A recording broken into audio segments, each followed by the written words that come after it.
Welcome back to MINExpo International 2024. I'm Ashley Burke with the National Mining Association, and you're watching NMA TV. I am joined this afternoon by one of the busiest men in mining, Jimmy Brock of Consol Energy. Jimmy, how are you? I'm doing great, thank you. How's the show going for you? It's really good. I mean, there's a lot of good things on the floor. People have a renewed interest, which is great to see. And the NMA's done a fantastic job with it, so it's going well. Well, we're so happy you're here. I know you've been to a bunch of these. Consol Energy is one of those companies that has been around forever, since the 1800s. And this is in an industry where not a lot of companies can say that. I've seen your earnings year after year. You all continually deliver, even though the markets have been all over the place. What is this secret to your success, do you think, Jimmy? Well, I think it goes back to even our predecessors. As you know, we spun out and become a standalone coal company in November of 2017. But it really hasn't changed a whole lot. I think one of the best things that we've done has been really resilient, and we've moved quickly. We have a team that is very flexible. You know, they're open to change, which you need. So if the markets start to soften or something that's within our control, we react pretty quickly to that. And we've always done it, not saying that we're the best, and we embrace technology and innovation, which gives us a very good start on anything we're trying to do. So I think it's been resiliency, and I think it's the great people we work with.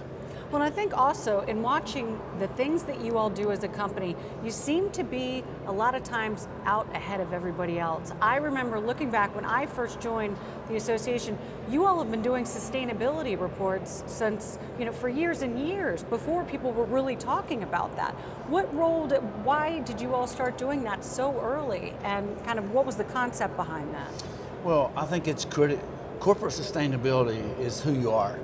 And it aligns very well with our core values of safety, continuous improvement, and compliance. So if you truly believe what you're telling the people in your story, it's just a part of what we do. So I tell people all the time, safety is not really an incentive for us or anything like it, it's a way of life.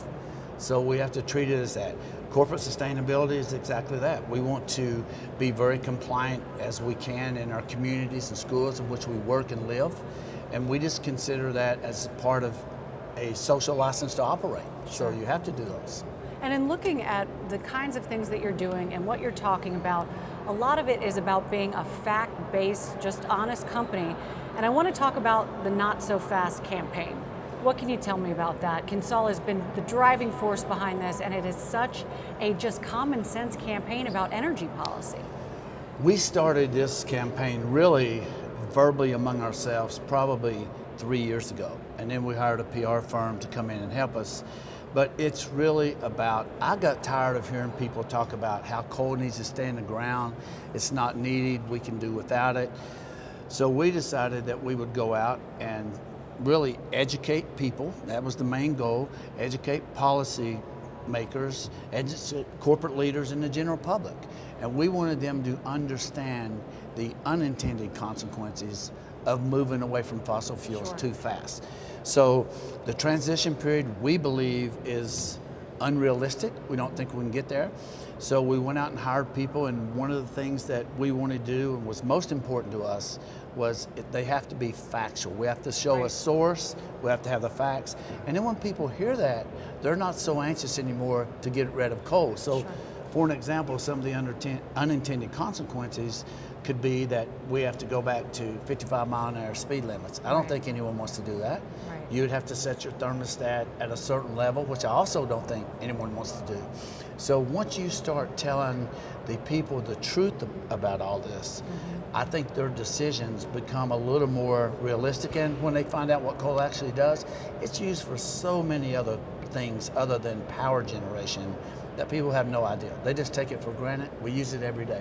So the purpose of Not So Fast is it's simply to educate corporate leaders, policymakers, and the general public about why we matter today, and we will for decades to come. Sure. Now, if you could go out to the general public, who I think there's so much misinformation out there, what would you say is the biggest misperception about the coal industry that you'd like to clear up for people? So most people in general who do not know the coal industry think that we still go into mine every day. We mine coal, we come out black, we come out sometimes injured or hurt, all these things. They just haven't kept up with the technology and the innovation. Most of our longwall coal mines, and even some of the CM coal mines, are run by some of the most sophisticated equipment out there. Sure. They're all ran by computers, if you will. I mean, we run our longwall faces from my phone. We run them from different places, but people do not realize. And then the other big misconception is, and the one that bothers me the most, is that, you know, our people are not very smart. They just go in and mine coal, and, you know, they come out injured or hurt, and we provide no value to society. I will tell you, coal miners are my favorite people to be around. Right. They work very hard, they're honest in what they do, they take great pride in what they do. And yet they're demonized for what they do. That helps every single one of us. It helps keep the lights on, it powers our way of life, and it's just, that bothers me the most because I know how hard they work. I've done it all my life.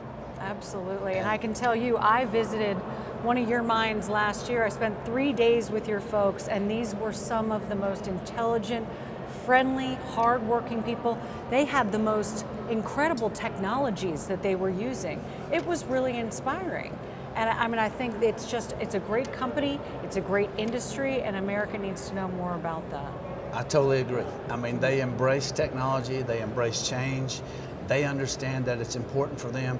And the other misconception is people are talking about, you know, you can replace these type of jobs with green jobs.